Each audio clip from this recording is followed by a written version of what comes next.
Leak को लेकर CBI सूत्रों के हवाले से खबर है। एनटीए से पेपर के दोनों सेट लीक हुए थे। दूसरे सेट के सवाल भी कथित क्वेश्चन बैंक में शामिल थे। एनटीए ने नीट पेपर के लिए 2 सेट दरअसल प्रिंट करवाए थे। दूसरे सेट को एनटीए ने रिजर्व रखा था।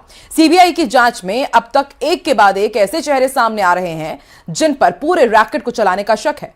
कोई डोमेन एक्सपर्ट बताया जा रहा है तो कोई छात्रों तक सवाल पहुंचाने वाला लिंक। उधर राहुल गांधी ने भी नीट पेपर लीक पर सवाल उठाए हैं। अब सवाल यही है कि आखिर इस पेपर लीक का असली मास्टरमाइंड है कौन और कितने लोग इस खेल में शामिल थे। देखिए स्पेशल रिपोर्ट।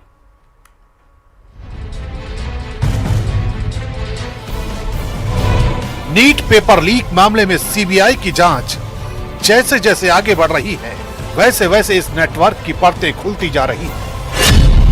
अब तक की जांच में मनीषा पंधारे, मनीषा वाघमारे और प्रहलाद कुलकर्णी जैसे नाम सामने आए हैं। सीबीआई का दावा है कि यह किसी अकेले व्यक्ति का काम नहीं था, बल्कि कई लोगों की मिलीभगत से इस ऑर्गेनाइज्ड नेटवर्क को चलाया जा रहा था। जांच एजेंसी के मुताबिक पेपर तक पहुंच रखने वाले एक्सपर्ट, छात्रों तक सवाल पहुंचाने वाले बिचौलिए और स्पेशल क्लासेस चलाने वाले लोग आपस में जुड़े हुए थे। यही वजह है कि सीबीआई अब पेपर लीक नहीं बल्कि पूरे मास्टरमाइंड नेटवर्क की जांच कर रही है।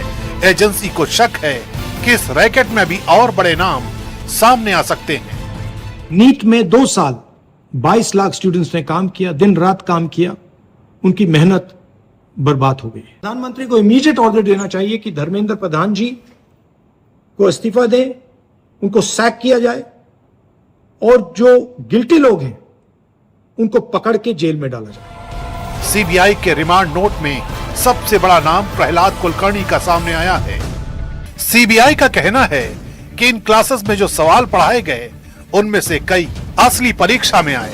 अब सवाल यही है, क्या कुलकर्णी सिर्फ एक एक्सपर्ट थे या पूरे नेटवर्क का दिमाग, और क्या मंधारे और वाघमारे सिर्फ कड़ी थी या इस नेटवर्क की अहम प्लानर। जांच एजेंसियों को शक है कि नीट पेपर लीक सिर्फ डिजिटल लीक नहीं था, बल्कि इसे एक संगठित ट्रेनिंग मॉडल की तरह चलाया गया। जांच में सामने आया है कि छात्रों को नोटबुक में सवाल लिखवाए गए, किताबों में मार्किंग करवाई गई और परीक्षा पैटर्न समझाया गया। यही वजह है कि सीबीआई अब उन सीक्रेट अड्डों की तलाश में जुटी है जहां ये स्पेशल क्लासेस चलती थी। एजेंसी को लगता है कि असली मास्टरमाइंड वही लोग हैं जिन्होंने पेपर तक पहुंच, पैसों का नेटवर्क और छात्रों की सप्लाई तीनों को जोड़कर इस पूरे खेल को ऑपरेट किया।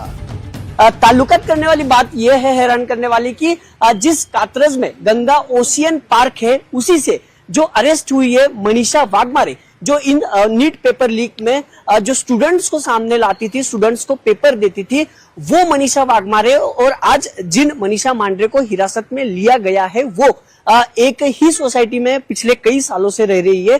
नीट पेपर लीक केस में कुछ इन्वेस्टिगेशन जो शुरू है, इसमें कुछ डॉक्यूमेंट्स उनको चाहिए जो मनीषा वाघमारे के घर में होने के जो है संभावना बताई जा रही है। इस मामले ने सिर्फ परीक्षा सिस्टम नहीं बल्कि एनटीए की विश्वसनीयता पर भी बड़ा सवाल खड़ा कर दिया है, क्योंकि जांच में ऐसे लोगों के नाम सामने आए हैं जो सीधे परीक्षा प्रक्रिया से जुड़े थे। We have no knowledge about when she had gone to NTA for paper setting and everything, because NTA and she are directly in touch. So that is how I know the things. As per my knowledge, we have not been contacted by any authorities legally or by CBI or NTA or Ministry of Education.